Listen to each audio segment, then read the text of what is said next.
아이패드 에어 4세대 64기가 와이파이 제품을 가지고 오게 되었습니다.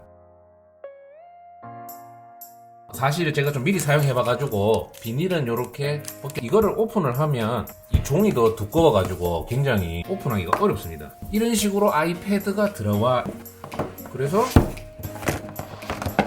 패드를 빼면 여기 설명서가 들어가 있습니다. 이 설명서도 여기 끄트머리를 살짝 들어주면 설명서가 들어와 있지만은 읽지가 않죠. 여기에 보면 애플 스티커가 들어가 있고 그냥 넣어두겠습니다. 그리고 안에 보면 아답터랑 C타입이 있습니다. 이 C타입이 장점이 뭐냐면, 사실 제가 며칠 사용해봤거든요. 쓰고 있는 갤럭시에 있는 이 C타입에서도 충분히 충전을 할 수가 있어가지고 그 비닐도 다음 사람을 위해서 얘는 옆으로 씌워겠습니다. 아이패드를 제가 사실 며칠을 사용해보고 개봉기를 찍는데요. 요거의 단점은 이겁니다. 지문을 입력을 해 두었는데 이렇게 열 수가 있습니다. 그래서 제가 페이스 암호로 할 수 없나 이래 봤더니만 터치 아니면 타자를 치는 이런 암호더라고요. 이 얼굴로 암호를 열 수는 없습니다. 그게 조금 아쉬운 점입니다. 왜냐하면 물론 뭐 마스크를 써가지고 열 리는 잘 없다고 하지만은 저 같은 경우에는 실내에 있는 경우가 많아가지고 얼굴로 오픈을 할 수 있었으면 좀 더 좋았지 않을까 생각을 하게 됐었습니다. 그래서 인식도 이 상태에서는 나쁘지 않은데 위치가 조금 불편해요. 차라리 보통 이렇게 지는 부분에서 화면에 터치하는 부분이 있었으면 어땠을까 생각을 하는데요. 여기에 전원 버튼과 지문은 같이 들어가니까 저는 좀 불편합니다. 그리고 이제 스피커 같은 경우는 본 김에 바로 보여드릴게요. 스피커는 위에 하나, 밑에 하나 들어가 있는데 제가 스피커를 사용해보니까 나쁘진 않는데 프로는 쿼드 스피커가 들어간다고 합니다. 한마디로 여기랑 이쪽에 스피커가 들어간단 말이겠죠. 그래서 스피커가 뭐 프로보다는 좀 작다 하는데 저한테는 뭐 크게 문제되는 경우는, 프로는 120Hz인데 이거는 60Hz라고 합니다. 프로가 이거보다 2배 더 좋잖아요. 물론 20몇만 원만 더 주면 프로를 살 수가 있지만은 제가 이걸로 편집을 한다거나 이런 걸 안 하기 때문에 상관은 없는 것 같습니다. 요거 무게는 458g이고요. 두께는 6.1cm라고 하는데요. 이게 뭐 더 얇든 뭐 크게 상관은 없는 것 같은데 저는 좀 아쉬운 게 뭐냐면 베젤 부분입니다. 두껍게 나왔어요. 그래서 이런 넷플릭스를 봤을 때 영상을 하나 아무거나 한번 들어볼까요?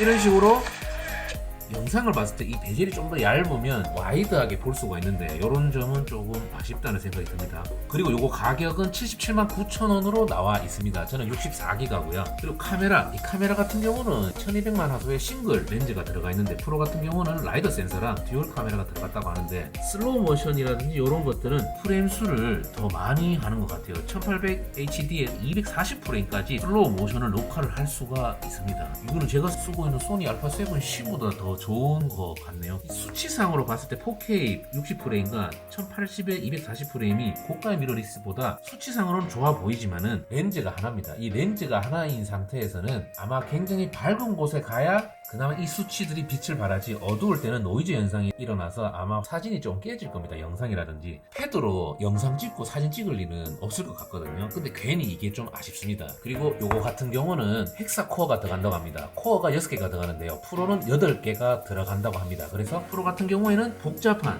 여기서 다양한 작업들을 동시다발적으로 하는데 좋다고 하고요. 그리고 요거 같은 경우는 액구동이 좋다고 하는데 그거에 대해서는 크게 상관이 없을 것 같습니다. 만약에 액구동을 하고 편집을 하고 이렇게 할 것 같으면 에어를 사면 안 되겠죠. 프로를 무조건 사야겠죠. 그래서 6개 코어가 들어가는 에어와 8개 코어가 들어가는 프로, 요거 차이점만 알고 계시면 될 것 같습니다. 그리고 이거 같은 경우는 라미네이트 처리가 되어 있다고 합니다. 지문 방지가 되어 있다고 하지만은 사실 꺼보면 지문이라든지 이런 것들이 굉장히 많이 묻습니다. 그래서 뭐 라미네이트 그 지문 방지가 들어갔다고 해도 크게 체감은 못할 것 같고요. 그리고 이 밝기가 500니트라고 합니다. 프로 같은 경우는 600니트인데 우리가 모니터로 쓰고 있는 보통 HD 같은 경우는 200니트라고 합니다. 그렇기 때문에 그거를 기준으로 했을 때는 굉장히 밝은 밝기를 가지고 있고요. 그리고 이거 같은 경우에는 트루톤이라고 있는데 이 트루톤이 뭐냐 하면 디스플레이 밝기에 들어가면 트루톤이라고 들어가 있습니다. 이 트루톤은 아이패드 디스플레이를 주변광에 맞춰서 색상이 다른 환경에서도 일관적으로 잘 보이게끔 하는, 저 같은 경우는 이 패드의 용도는